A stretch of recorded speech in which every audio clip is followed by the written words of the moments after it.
Boa noite a todos.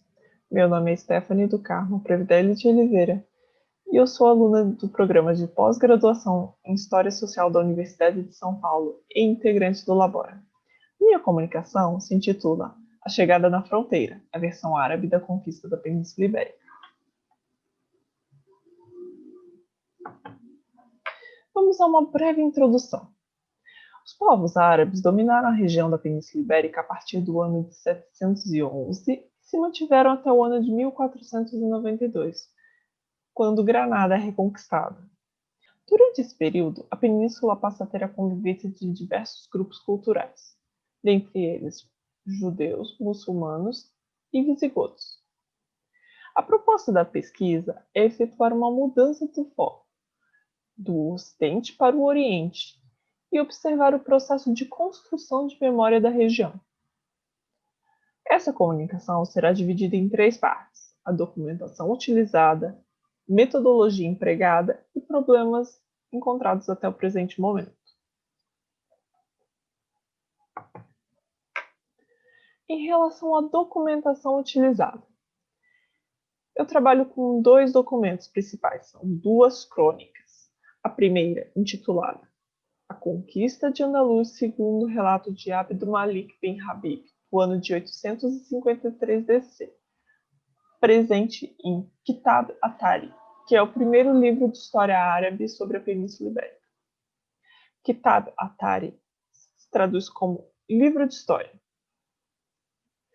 O segundo documento é a Crônica de Pseudo Ibn Taiba, do século IX, sobre a invasão da Península Ibérica, e é um documento de caráter teológico, ao contrário do primeiro. Ambos os documentos são versões do mesmo acontecimento, o momento da conquista por Tariq ibn Ziyad, a mando de Musa ibn Ziyad. Ambos são documentos do século IX, mas com funções diferentes, como foi anteriormente dito.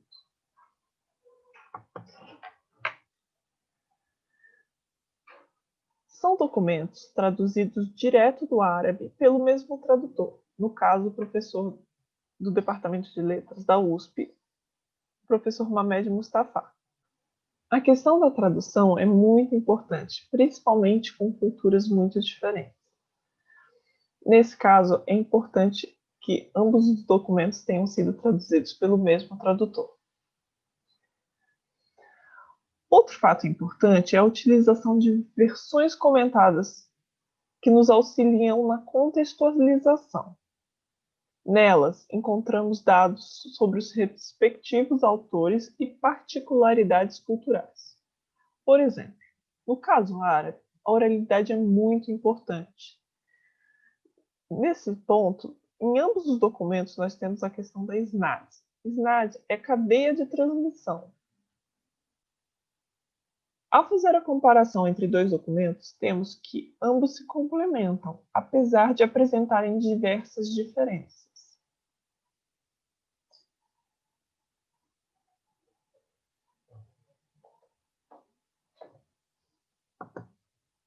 Em relação à metodologia, nós temos a utilização da historiografia orientalista com autores como Hourani e Lombard, em conjunto com a historiografia ocidental, com Henri Pirenne e Jérôme Bachet.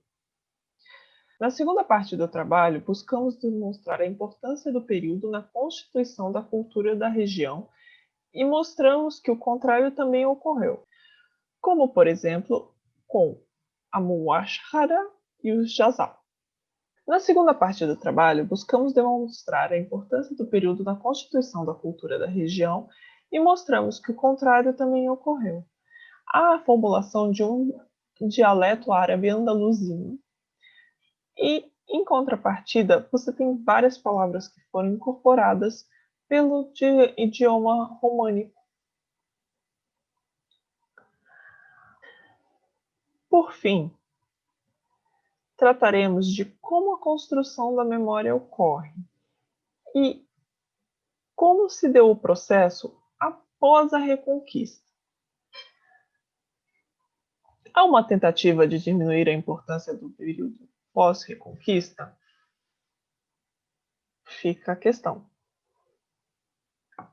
Por fim, tratamos dos problemas encontrados até o momento. Trata-se de uma temática pouco abordada na academia brasileira que se concentra mais no período pós-reconquista e na historiografia ocidental, e não na oriental.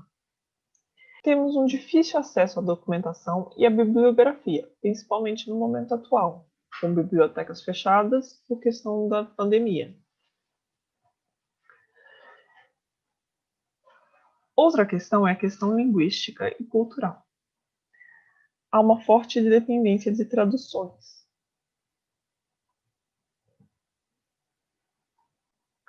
Há uma forte dependência de traduções, uma vez que é uma língua difícil e que possui um outro alfabeto. Por fim, eu encerro com as palavras de Lucien Febvre. A Europa é essencialmente isso: a colaboração numa mesma obra de civilização, a participação no mesmo ideal de cultura, no mesmo ideal de vida. A colaboração, a participação de populações muito diversas, umas mediterrâneas, outras oceânicas, ou nórdicas, ou orientais, tendo todas conhecidas destinos diversos e até muito diversos, todas tendo sido forte diversamente marcadas por acontecimentos históricos que não pesaram igualmente sobre todas, mas que para a civilização comum da qual usufruem, todas contribuíram, colaboraram com aportes dos quais é difícil dizer exata e equilibradamente quais foram as mais consideráveis, mas todas tiveram importância. Por fim, eu deixo a bibliografia utilizada no trabalho. Desde já, obrigada e boa noite.